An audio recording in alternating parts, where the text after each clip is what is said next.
PT Hegseth, Sekretaris Perang AS, mengklaim bahwa perang dengan Iran adalah sejarah dan warisan dalam Rapat Kabinet Donald Trump. Hegseth juga menyatakan bahwa meskipun AS berharap ada kesepakatan dengan Iran, mereka tetap melanjutkan negosiasi dengan bom sebagai alat perang. Sementara itu, Trump menyebutkan diskusi sangat baik dengan seorang pejabat Iran yang media sebut sebagai Ketua Parlemen Iran, Mohammed Qalibaf, meski Qalibaf membantahnya. I'll start kind of where you left off, Mr. President. Thank you for doing the work of the free world and having the courage to step up and stop the Iranian terror regime from holding the world hostage. That's really what it is. And 27 days ago, Iran had a modern military. Never in recorded history has a nation's military been so quickly and effectively neutralized. Operation Epic Fury is not an endless war. It's a decisive campaign with clear objectives to destroy Iran's offensive military capabilities and ensure they never obtain a nuclear weapon. This is stuff for the history books. This is stuff for legacy. Mr. President, you are acting now to ensure future generations do not have to live under the threat of a nuclear-armed Iran. However, you wouldn't know it if you listened to the dishonest hate Trump media, as you referenced. The folks here in the room, these cameras, they have a choice. You're either informing the American people of the truth or you're not. Because I hear it from my people every day. Behind every headline you write, there's a helicopter crew in the air. And behind every news banner you write, there's a battalion on the move. And behind every fake news story, there's an F-35 pilot executing a dangerous mission. My message to the media is get it right. This actually isn't something new to me. I may be a young guy, Mr. President, but I'm not a rookie in this realm. In 2007, I helped lead the surge, the public fight for the Iraq surge. Stood and watched people stand in the Senate and declare the war is lost before it even started. Who was that? It was Harry Reid. That was the Democrats and the media working hand in glove. Back then it was 3 years into a war. Now we're 3 weeks into an operation. But see, unlike Iraq, this isn't a tie. This is not parity. This is not chaos.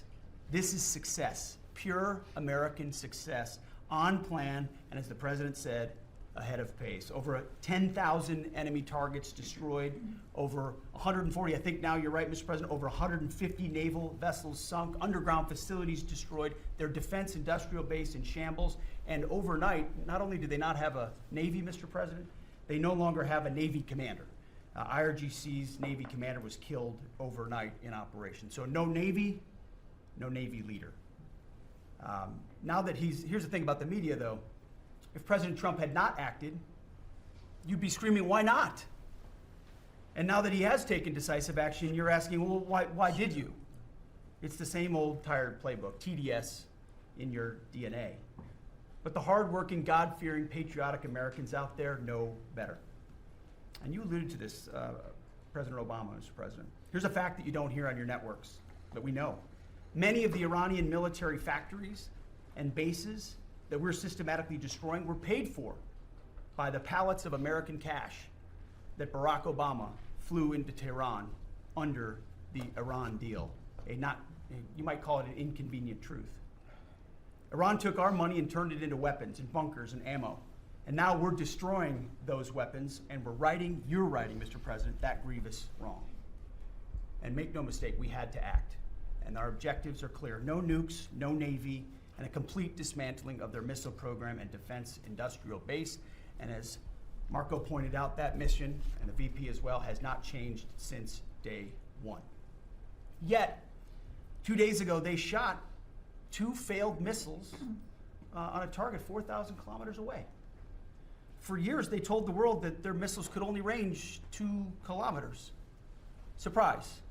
Yet again, Iran lied. And to the world, I say London is 4,000 kilometers from Iran. Washington, D.C. is 3,300 kilometers from Venezuela, another country President Trump did something about that partnered for a long time with Iran. So you're telling us that Iran is not a threat to the world or to the U.S. President Trump knows better. And here's what success actually looks like right now. You mentioned it, Mr. President.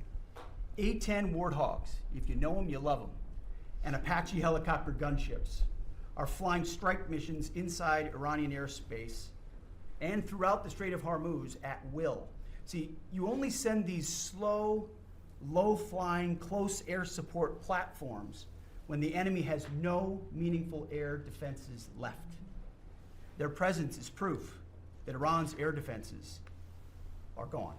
Their command and control is shattered, their top leaders hiding in underground bunkers, while their mid-level commanders are being crushed in the field. The morale of their fighters plummeting, and we see that disconnect daily. They're privately admitting, as you said, Mr. President, very heavy losses. We know that. President Trump has given us a clear mission. Our capabilities are only going up and Iran's are plummeting. We are here to win, and we're full speed ahead. So, Steve, we appreciate your efforts. We pray for a deal and we welcome a deal, and we have the ultimate deal maker to make it happen. But in the meantime, as I said yesterday, the Department of War will continue negotiating with bombs. War is negotiation by other means. And finally, I want to thank our incredible troops, our pilots, crews, sailors, refuelers, air defenders, the absolute best of America, the real 1% of our country. This president, President Trump, has your back. And I know this cabinet prays for you every single day, and we ask the American people to do the same as they continue in this mission. God bless. Thank you, Mr. Thank you very much. Jelajahi cara baru mendapatkan informasi. Download MetroTV Extend sekarang.